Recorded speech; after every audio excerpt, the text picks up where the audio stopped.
سچا واقعہ حضور نے اپنے صحابہ کو سنایا۔ 3 آدمی سفر کے لیے روانہ ہوئے، یہاں تک کہ ان کو رات پڑ گئی، تو ایک غار کے اندر وہ داخل ہوئے رات گزارنے کے لیے۔ آندھی چلی، بارش آئی، تو اوپر سے ایک پتھر لڑکا اور وہ غار کے دروازے پہ آ کے گر گیا، اور اتنا بھاری اور بڑا پتھر تھا کہ اس نے غار کا دروازہ بند کر دیا۔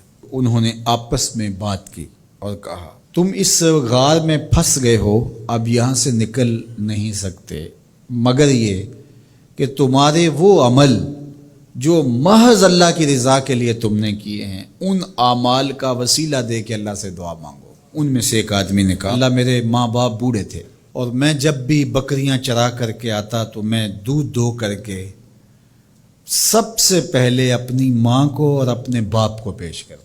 ایک دن میں سرسبز درختوں کی تلاش میں بکریاں لے کے کوئی چارہ، کوئی درختوں کی تلاش میں دور نکل گیا۔ میں جب واپس پلٹا، دونوں سو چکے تھے۔ میں نے یہ مناسب نہ سمجھا کہ میں ان کو جگاؤں، بیدار کروں کہ اٹھو دودھ پی لے، لیکن اب سارا دن وہ بھوک سے تھے، تو اچانک آنکھ کھلے اور بھوک کی شدت سے تڑپے، تو میں وہاں سے ہٹ بھی نہیں سکا۔ تو کہتا ہے کہ میں بچوں کو نظر انداز کیا اور ماں باپ کے جاگنے پہ دھیان رکھا، اور یوں ساری رات بیت گئی۔ میرے ماں باپ فجر کے وقت جب اٹھے، وہ دودھ ان کو پیش کیا۔ اب یہ عمل پیش کر کے کہتا ہے، اے اللہ اگر یہ میں نے محض تیری رضا کے لیے کیا، تو جانتا ہے میرے دل کو، تو اس پتھر کو ہٹا دے۔ تو پتھر تھوڑا سا سرک گیا، لیکن اتنا نہیں تھا کہ وہاں سے یہ باہر نکل سکے۔ اب دوسرے کی باری آئی، اس نے کہا، اے اللہ میرے چچا کی ایک بیٹی تھی جو مجھے بہت زیادہ محبوب تھی، مرد عورت کے ساتھ جتنی محبت کرتا ہے اس طرح میرا اس کی طرف رجحان قلب تھا، تو میں نے اس کو اپنی خواہش کی تکمیل کے لیے کئی بار کہا، لیکن اس نے کہا کہ یہ نہیں ہو سکتا۔ اور پھر ایک دن حالات نے اس کو مجبور کر دیا، فاقہ زدہ حالات ہو گئے، غربت آ گئی، تو اس نے مجھ سے اپنی حاجت طلب کی، تو میں نے اس کو 120 دینار دیے، لیکن شرط پہ کہ تم اپنا جسم میرے سپرد کرو گی۔ اب مجبوری سے اس نے کہا ٹھیک ہے، لیکن میں نے دیکھا کہ اس کا وجود اللہ کے خوف سے کانپ رہا تھا، اور مجھے کہنے لگی، اتق اللہ، اللہ سے ڈر اور اس کی حدوں کو نہ توڑ۔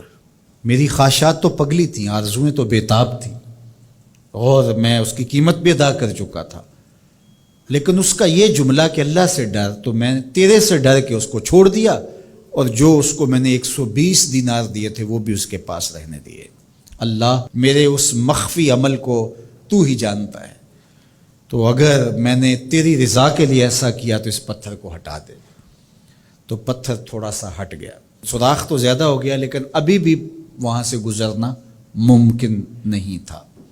اب تیسرے نے کہا، اے اللہ میں مزدوروں سے کام لے رہا تھا اور ان کی مزدوری میں نے دے دی، ایک مزدور بتائے بغیر چلا گیا، تو میں نے کیا کیا کہ اس کے مزدوری کے پیسے کاروبار میں لگا دیے، کاروبار میں برکت ہوئی، اور بہت زیادہ وہ کاروبار جو اس کی مزدوری سے شروع کیا گیا تھا پھیل گیا۔ تھوڑی سی مزدوری تھی لیکن کاروبار بہت پھیل گیا۔ اب میں اس کے اندر کچھ ایک آنا ٹگا نہیں لیا۔ ایک عرصے کے بعد وہ شخص آیا، اس نے کہا مجھے میری مزدوری دے۔ تو میں نے کہا یہ بکریاں، یہ بھیڑیں، یہ اونٹ، یہ غلام، یہ نوکر چاکر، یہ سب کچھ ہے، یہ تیری مزدوری ہے۔ تو اس نے کہا میرے ساتھ مذاق نہ کر، وہ میں تو مزدوری کے وہ چند جو لینے آیا ہوں، اور آپ کہتے ہیں یہ سب کچھ تیرا ہے۔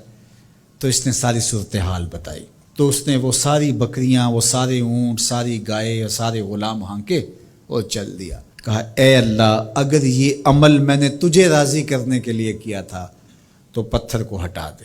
تو حضور نے فرمایا وہ پتھر ہٹ گیا اور یہ چلتے ہوئے باہر آ گئے۔